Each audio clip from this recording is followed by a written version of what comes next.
कुरान ने जिक्र किया है वनदउल मवाज़ीन अल क़िस्त, कि इंसाफ की तराजू हम कायम करेंगे क़यामत के दिन, जिसमें बंदों के अमाल तोले जाएंगे। तो हजरत दाऊद अलैहिस्सलाम ने अल्लाह ताला से पूछा कि वो मीज़ान में देखना चाहता हूँ, वो तराजू मुझे देखनी है।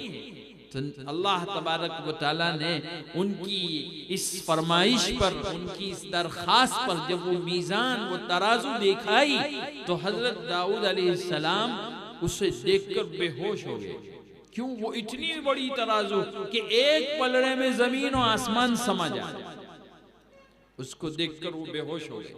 फिर होश में आने के बाद अल्लाह से कहने लगे, बारी ताला, इतनी बड़ी तराजू एक बंदा अपने अमल से कैसे भर पाएगा?